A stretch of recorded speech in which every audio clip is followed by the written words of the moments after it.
Hello everyone. In this series of mesh analysis, let's try to take up another problem wherein we have coupled coils.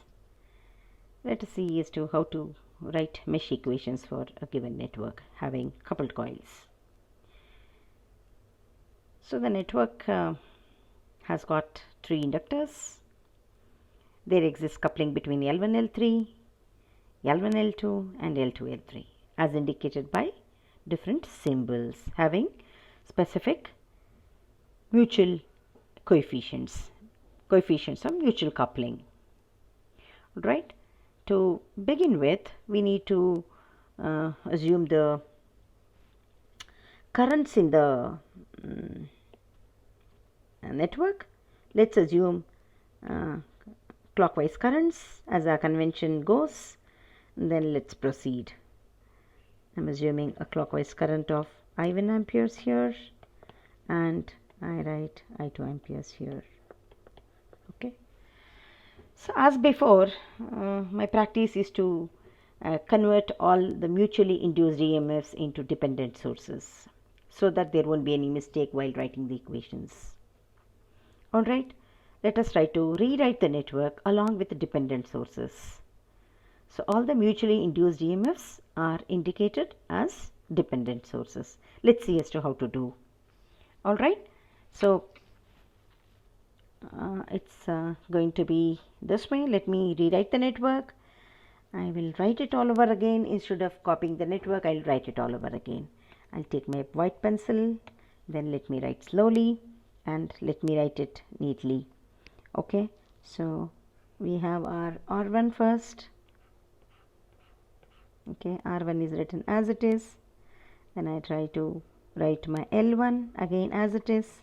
Now, L1 has got two symbols near it, one a red dot, one purplish triangle as another dot.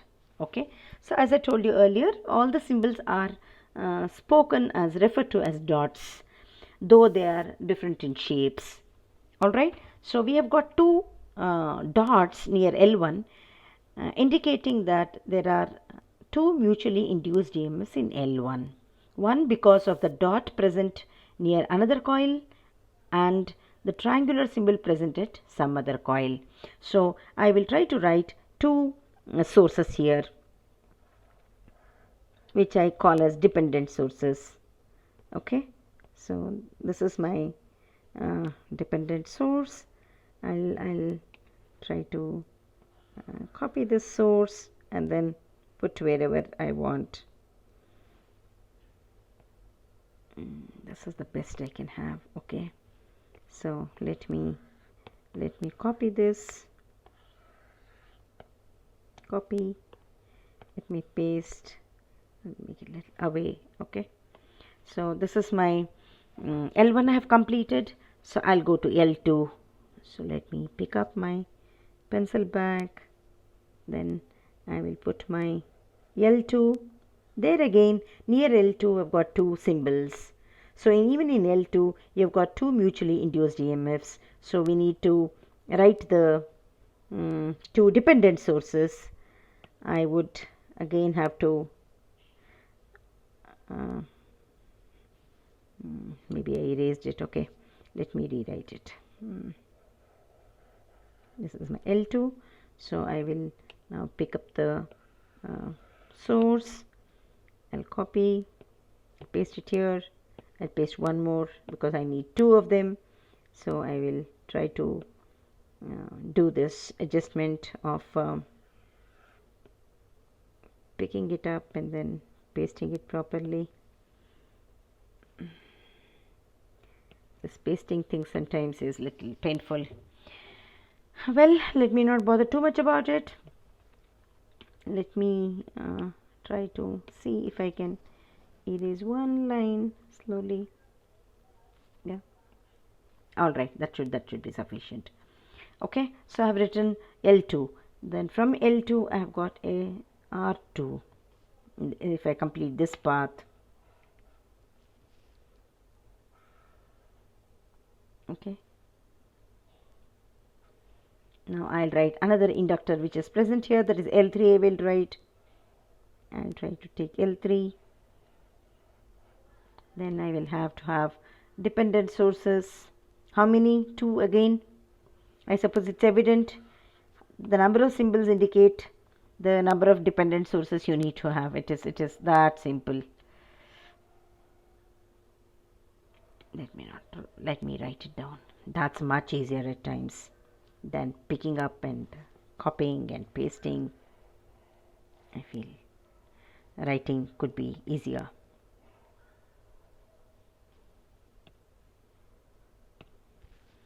Okay, I'm trying to write 2 dependent sources. Not bad at all. Okay, I'll complete this now. I have, what else is there? Is there anything else? No, nothing else is there. There is one R3 which I need to write here. This is my R3. Okay, now I'll complete this line. Partially I'll write the line. I'll take another line. Now I will have to extend this. Okay, this also line I'll extend up to this. I'll write another. I'm simply drawing the circuit. That's all I'm doing, nothing else I'm doing. I'm simply rewriting the circuit. Okay, now what I'll do now is I'll take this entire network, shrink it a bit, and make it slightly smaller. Okay, I think the size is sufficient enough. Now I have to write the values. I'll pick my yellow color. As it is, I'll write the values. This is my V1 of t. Sorry there. Damn. Sometimes this is little painful in experience. Anyway. Okay. Alright. Let me write the values. Okay, this is V1 of t. V1 of t with a positive sign at the top. I have my R1, L1, this is L2, this is L3, this is my R3. Of course, R3 I have used a white color. Let me remove that. I write the same so that the values are evident. This is R2. Alright, so I have written things as it is. Now I'll put the other things. I have used a red dot near L1 and L3. Okay, so I will try to use the same color for the potential, for the what do you call, induced EMF, which is due to this red dot. Okay, so in L1 we get an EMF which is induced due to the current in L3. That's why it's called a dependent source, or in other words, mutually induced EMF. Current through L3 is responsible for an EMF which is induced in L1 because of this red dot. Alright, so if we look at the currents, the current I1, let me take that pencil back. This is my I1. This is my current I2. Okay, so I1 minus I2 is entering the red dot of L3. Okay, then it will according to a dot convention, it will produce a positive sign at the dot of the coupled coil, that is L1. So I will have a positive sign which is on the left side of L1.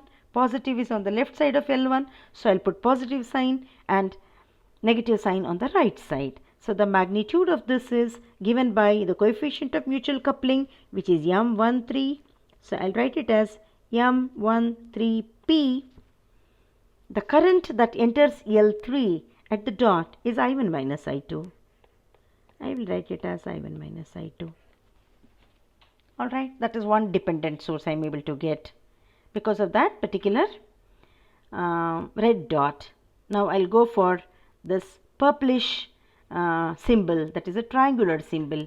Triangular symbol is present near L2 here and L1 on the right side of L1. Okay, so now because of the current through L2, there is going to be a mutually induced EMF L1, and that is indicated by this purple symbol, which is of triangular shape. Alright, now what is the magnitude and what is the polarity? So magnitude is given by simply M12P. I will write the magnitude of this. Here it is M12P into the current through L2 is simply I2.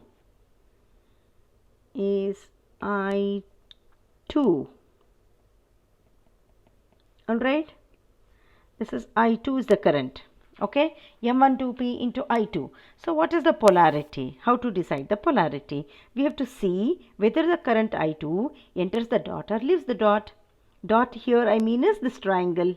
Okay, I2 is entering the triangle in L2. I suppose it's clear. It's like this. This is my L2. I2 is flowing like this. So it is entering the dot and leaving the undotted end. Okay, so that will produce a polarity which is at the positive at the dot of the other coupled coil. Other coupled coil is L1 and L1 has got dot on the right side of it. So this is positive and this is negative. That's how we determine the polarity of the dependent source. I suppose it's clear. Okay, now we will look at the other things. What other things we need to talk about is we need to talk about the other inductors. Okay, so we need to look at the other inductors. Now we come to L3. Okay, if we come to L3, L3 has got two symbols next to each other. I will have to pick up that color also. L3 has got one red dot, another this greenish triangle. The triangle is present near L2 and dot is present near L1. So what you mean to say is in L3 you get mutually induced EMF, one due to the current in L1, another due to the current in L2. Alright, so we may have to determine what is the magnitude and what is the polarity. Okay, so the red dot is near L1. So the current through L1 is I1 and the current is entering the dot. I suppose it's clear. I suppose it's clear. I will pick up that red. Okay, what I mean is my L1 is like this and dot is here and the current I1 is like this. So current I1 would enter the dot and leave the undotted end, right? It is the direction of flow is like this. So it is entering the dot. So when that current enters the dot in the coupled coil, it will produce a positive polarity at the dot of the other coil. Okay, so I1 current is entering the dot of L1. It will produce a positive polarity at the dot of L3. L3 has got the top end to be positive. So positive and negative. What is the magnitude of this? I'll write the magnitude here. It is M1, what's that? M13, M13P. The current is I1. Okay, that is that dependent source or a mutually induced EMF, whichever way you want to understand it. Now, there is another symbol, that is our triangle symbol, rectangle symbol near L3.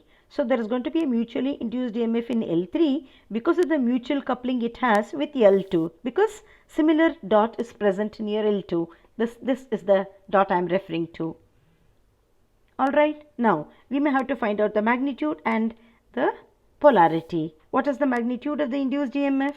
If we look at the magnitude of this induced EMF shown by this dependent source, it is given as M23. So symbol is M23.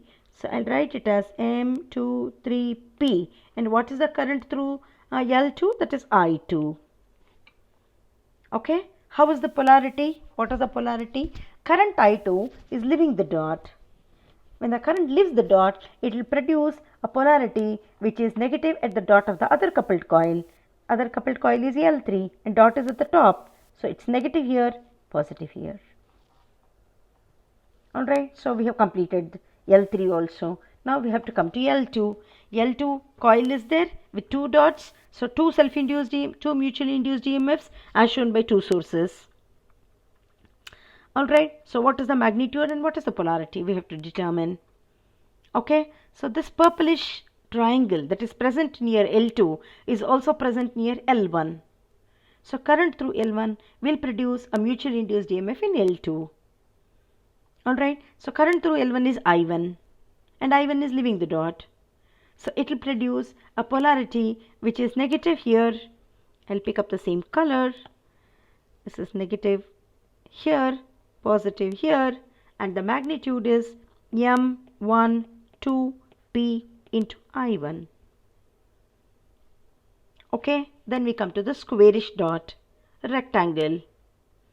Okay, that is present near L3, and L3 is carrying a current of I1 minus I2 entering the dot. If I1 minus I2 enters the dot, it will produce a polarity which is positive at the dot, and dot is present on the right side. Okay, I'll pick up the same color. Dot is present on the right side, and this is negative. What is the magnitude? It is M 23 P I1 minus I2. So the moment we are able to write this kind of a modified circuit with all the mutually induced EMFs represented by dependent sources, writing mesh equations is now simple. All we have to do is we have to go on adding the potential differences across each element, and also we have to take the sources into consideration. So our problem is done. So we'll try to write the equations for this network. Alright, so if we want to write the network equations, now we will write. Okay, so I'll take my pencil back. Okay, writing mesh equations.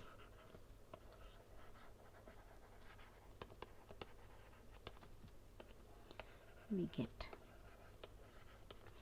So we'll first pick mesh 1. Mesh 1 means the mesh which is carrying a current of I1 amperes.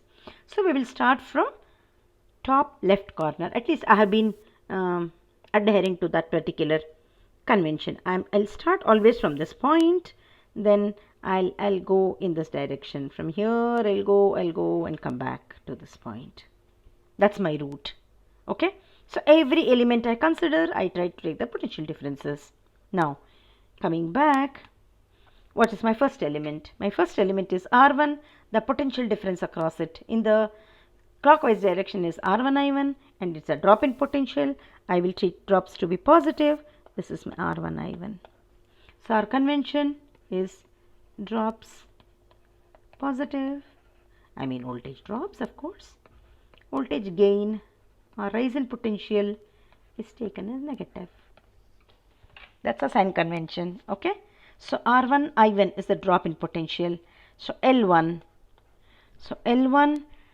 d I1 by dt, mean d by dt of I1, right? D by dt of I1. This is it. Again I have been doing this particular substitution. I am replacing d by dt by an operator p and integral dt by an operator 1 by p.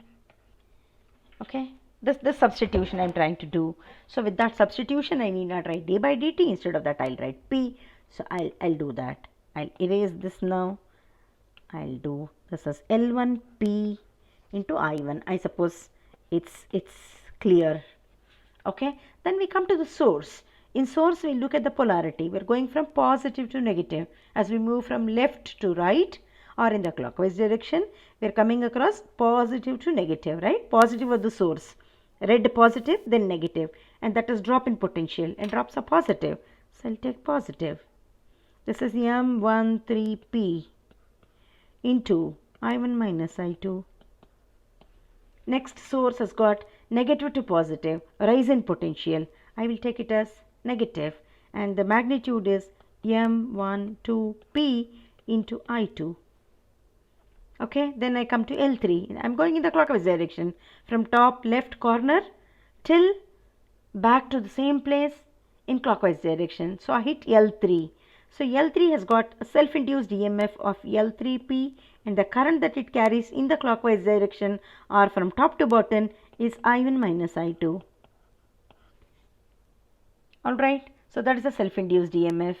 And what about the mutually induced EMF? That is indicated by our dependent sources. We will take it as it is. We are going from positive to negative. So that is drop in potential, positive M13P, that is the magnitude, into I1. Again, we come across another dependent source which is resulting in a gain in voltage gain, that is negative to positive. According to our sign convention, we need to take it as minus. It is M23P into I2 plus R3. The drop across R3 is governed by R3 into I1 minus I2. That is the current it carries from top to bottom. So now I come back to the source. Again, gain in potential. On that side, if I write, it is going to be, or to be more clear, let me write it here only. So I will write it as minus V1 of t, because I am going from negative to positive in this direction. So this is minus V1 of t equal to 0. Alright, or in other words, what we can do is, I will try to remove this 0. Instead, I will put this is equal to V1 of t. I can do this much. Alright. So I will now try to group the terms so that my coefficients of I1 and I2, everything is properly taken care of. Okay. So I will open up a bracket or a parenthesis. I will group the terms.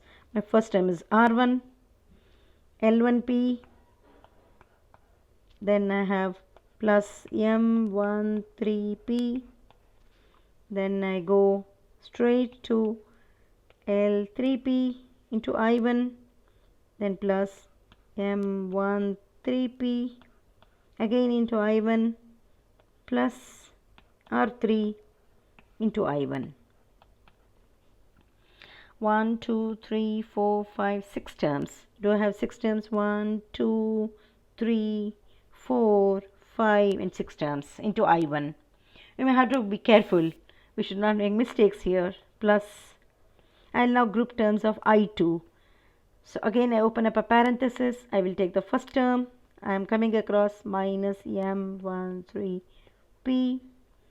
minus M12P. Then I minus L3P. Then minus M23P. Then minus R3 into I2. Alright, now I have to group. I am done with everything, right? Equal to V1 of t. Okay, I1 terms and I2 terms. Okay, I2 terms have I grouped properly. 1, 2, 3, 4 and 5. Do I have 1, 2, 3, 4 and 5? Done. This is my equation 1. I'll name this as equation 1. Alright, I've grouped the terms. Okay, I'll now write another equation for the second mesh, mesh 2. What is the equation for mesh 2? Now again, while going for mesh 2, what's my starting point? I start from this top left corner. I'll go from here, then come back like this. This is my direction. Alright, so I'll go from this top left corner, that is left hand side of L2. Okay, so I'll write, that is, the equation is going to be, I have to be careful in writing, it is L2 P. For d by dt I told you I'll put P. The current that it carries is I2 in that loop. Now I have got a dependent source, that is minus M12P into I1. Then again another negative voltage raise. This is M23 into I1 minus I2. Then I come back to R2. R2 is carrying a current of I2. Then I come to the source, a dependent source. I am hitting a drop in potential, positive to negative. So M23P into I2, and then resonant potential minus M13P into I1 plus L3 into I2 minus I1. I come back to the starting point, so I have completed the loop equal to 0. Let me group the terms now. Grouping the terms of I1 first, I'll open up a parenthesis, minus M12P minus M23P. Okay, then I go straight to minus M13P, then minus L3P. All right. Am I being correct in doing so? I'm grouping the terms of I1, right? So I1 has got M12, then M23, then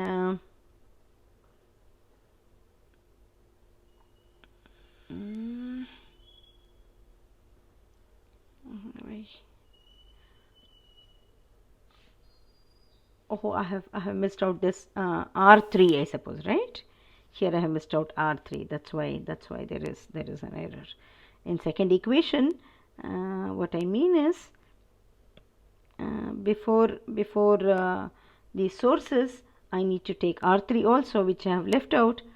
Rather, R3 should have been exactly after R2. I should have come up to R3, right? R3 I have missed. Anyway, it shouldn't matter. I'll take it here. What I mean is plus I will have to take R3 into I2 minus I1 equal to 0. I mean, I'm not able to see the diagram above, right? That's another hitch I have. Anyway, M12P, M23P, then M13P, then L3P, then minus R3. This is one term which got missed out into I1. Okay, so let me group the other terms containing I2. I'll get L2P plus M23P plus R2 plus M23P plus L3P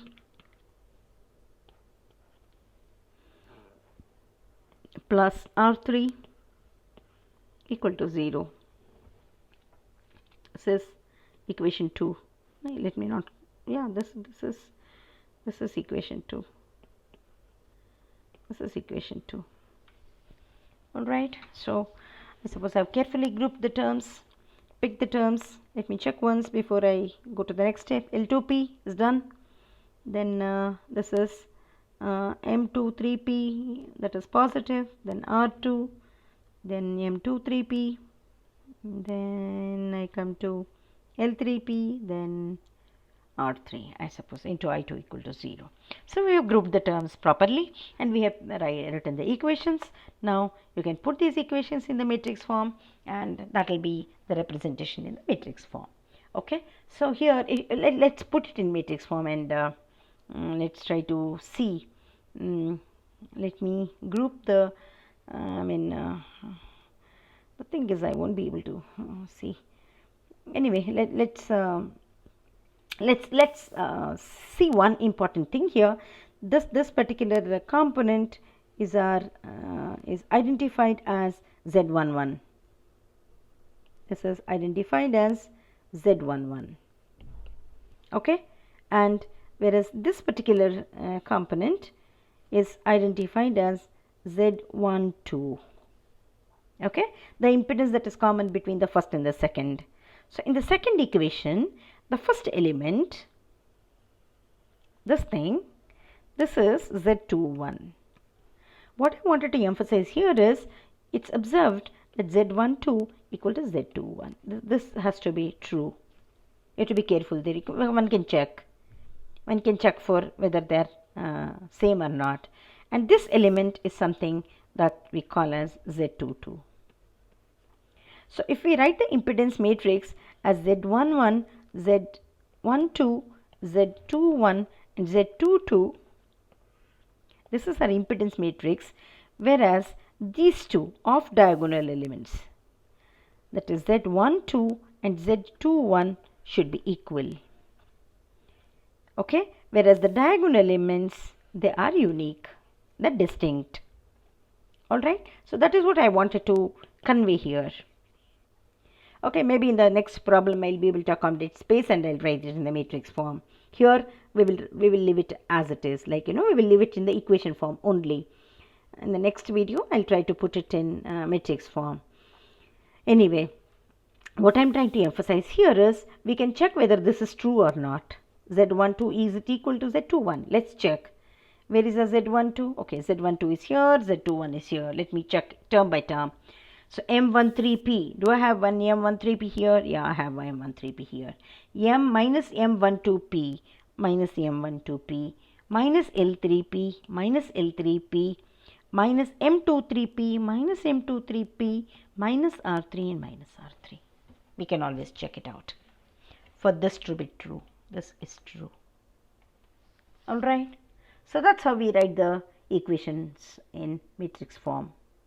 Of course, we can always solve if we have numerical values. So maybe in the coming videos I'll be able to take up a problem wherein we can even evaluate for the magnitudes of the currents. Here we don't have values of R1s and resistors or inductors, mutual coupling coefficients, we don't have. So if we have, we can easily evaluate. Okay, problems of this nature are interesting and we need to be a little cautious, and I prefer replacing the mutually inductances or mutually induced EMFs by dependent sources is convenient and easy. You won't make mistakes while writing it. Alright, let me come up with more videos on this so that we can consolidate. A couple of more will help us in understanding these concepts. We need to take up interesting problems like how to deal with mesh analysis if circuits having coupled coils also have current sources instead of voltage sources. How do we go about such problems? I'll see if I can take up a few problems on that particular concept. Alright, thank you for viewing. See you in the next video.